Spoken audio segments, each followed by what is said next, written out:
A large portion of the Jewish nation has returned to its homeland, but the heart, soul, and mind of much of the Jewish nation are still in exile mode. This state of affairs must and will inevitably change. This is Torah Nation TV from Jerusalem, and we are speaking with the head of Machon, Shilo, Rabbi David Bar-Hayim. Shalom, Rabbi Bar-Hayim. Shalom. On Purim, many are accustomed to drink to the point of intoxication. Does the Rav have any comments? This practice of getting drunk on Purim is based on the statement in the Talmud Bavli, Masechet Megillah, Daf Zayin Amud Beth, Tractate Megillah 7b. It states there as follows, that the Amora Rava says, Mihayav inash levasome befuria ad lo yada ben Baruch Mordechai leben Arur Haman. In other words, literally, one is required on Purim to drink, which we'll discuss in a moment exactly what that means, the verb in Aramaic levasome, but for now we'll say it means to drink. One is required to drink intoxicating drinks on Purim, to the point that one does not know the difference between the statement that Mordechai, the leader of the Jews at that time in Paras, in Persia, is blessed, and as opposed to the statement that Haman, the enemy of the Jews, the leader of the anti-Semites who wish to destroy the Jewish people, that he is to be cursed. First of all, it is necessary to point out that it is not at all clear whether this statement is to be understood to be halachically binding at all. It is true, on the one hand, that the Rif quotes this statement in Hilchot Harif, which implies that he sees it as an halachic statement, although he doesn't explain exactly what the statement means, and the statement is so startling and so unusual that it really does demand an explanation. And the Rosh too quotes it, for example.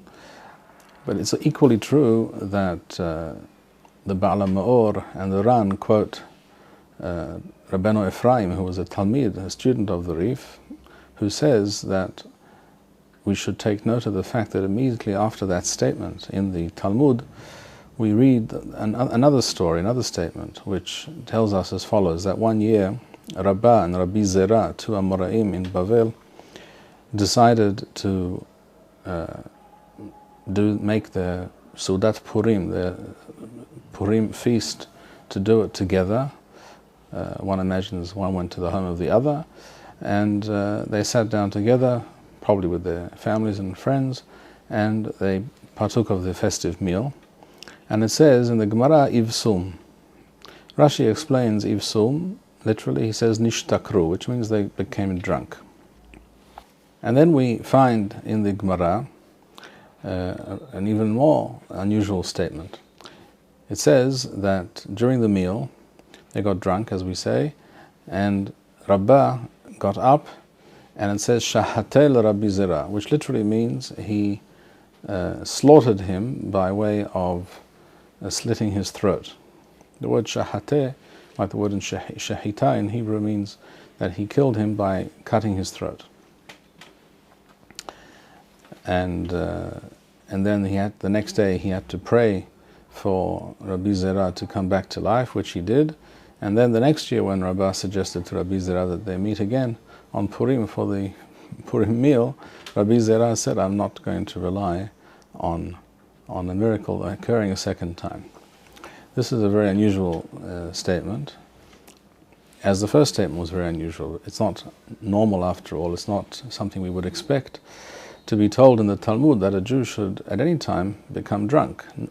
We consider drunkenness and other forms of intoxication to be something negative and something to be avoided at all costs. So what do we make of the original statement? So based on the second statement, that the fact that they got drunk during the Purim meal, Rabbah actually killed, according to this statement in the Gemara, if we take it literally, he killed Rabbi Zera, Rabbeinu Ephraim, the student of the Rif, said, this shows us that the halacha is that we should not take any notice, practically speaking, of Rava's unusual statement about getting drunk on Purim, because we see that this can lead to very dire consequences. And this is the opinion of a number of poskim. As we mentioned, Rabbeinu Ephraim, the Ran, Baal HaMaor. This is also the view of the Orhot Hayim, quoted in the Beth Yosef in Siman Tau Resh Sadi Hey, that it is asur, it is prohibited under all circumstances to get drunk, whether it be on Purim or any other day of the year for that matter. That is one school of thought. And that alone would be sufficient, I think, to put into question whether there is any miswa, whether there is any purpose and anything admirable or commendable about getting drunk on Purim. We just have to look around with our own eyes and see how many people, very often young men, but not necessarily only young men, how many people get drunk on Purim and become completely intoxicated and act in very irresponsible and sometimes dangerous ways. It's well known in many yeshivot, many people get drunk and they end up vomiting and passing out, etc. It becomes a very disgusting and unpleasant, unsavory spectacle, and certainly one is hard-pressed to find any redeeming feature in such a practice. So, first of all, I would say halacha lema'aseh, that this is what one should do. One should not drink to intoxication, to the point of being inebriated and not being in control, and not being fully aware of one's actions. One should not do so on Purim, and I consider this to be asur. As I mentioned, this is the view of a number of poskim.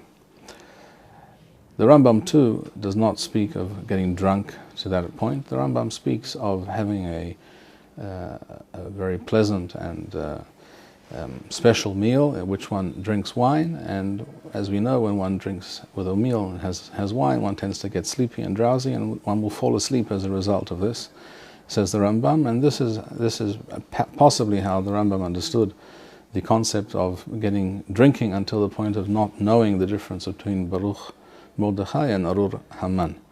At any rate, there's no basis in the Rambam for saying that one must get drunk. In fact, there is also no basis for saying so based on the Shulchan Aruch, who just quotes the actual words of the Gemara.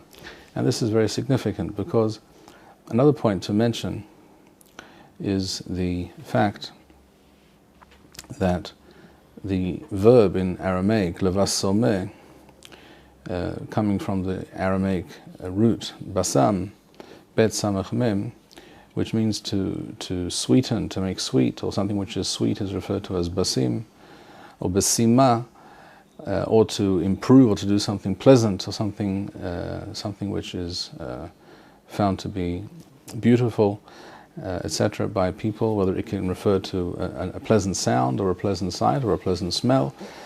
The term levasomeh is not the term we would expect to find in the Aramaic of the Talmud Bavli if it were in fact referring to becoming drunk, because there is another root word in Aramaic which speaks of becoming drunk, and that is rawi, resh, waw, yod. For example, we have in the Torah we have a number of places where drunkenness is referred to, or drink that causes drunkenness. And Onkelos, in his Aramaic Targum, always translates those words based on that root of rawi, referring to something which makes you drunk. The same is true in the Gemara, for example, in Masechet Barachot, in the Talmud Bavli, Daf Kaf Tait Amud Bet. There it is related that Eliyahu Navi says to one of the Amoraim, La tirwe wa la tehtay, which means do not be drunk, do not get drunk, and you will not sin. In other words, getting drunk is a bad idea because it leads to doing things which are sinful and wrong. This also is a clear indication that it is wrong and sinful to get drunk on Purim, and is something that is not to be allowed under any circumstances. It's difficult to understand how something which is so prohibited and potentially dangerous in many ways, spiritually and otherwise, how something which is wrong during the rest of the year could become all of a sudden a miswa, and a very good idea on Purim. The point of this comparison, this linguistic comparison, is that if we were talking about truly getting drunk, we would expect to see in the Gemara and Megillah not the statement mihayav inash levasome befuria, that a person is required to lavasome. We would imagine the word would be lirwuyeh, which would mean to get drunk, and that would clearly mean to get drunk. And therefore there are mefarshim, such as the Korban Netanel on the Rosh and Masechet Megillah and others, who have made this point that the term levasome does not imply truly getting drunk. It does imply drinking more than one is used to drinking, getting, shall we say, into high spirits, becoming mellowed perhaps, and also therefore able to understand certain things or to see things in a different way from the way we see things perhaps on other days of the year. But getting drunk itself is something which is to be discouraged at all costs. It can only lead to negative and unproductive repercussions and consequences. How would the Rav then explain the statement of Rabbah in the Gemara that one should get drunk on Purim? That's a very good question and not a very easy one to answer.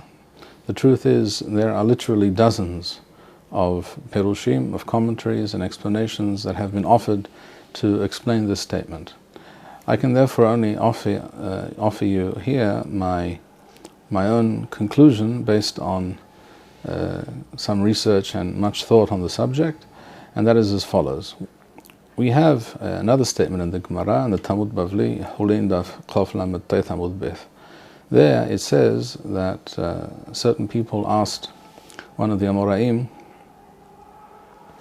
where do we find Moshe Rabbeinu, that is, where do we find Moshe hinted at in the words of the Torah? In other words, not an explicit mention of Moshe Rabbeinu, who is of course mentioned many times in the Torah, but where is he hinted at well before that in the Sefer Bereshith? Where do we find him at the time of Maaseh Bereshith, or the description of the Bari'ah in Sefer Bereshith? Where do we find Moshe mentioned or hinted at?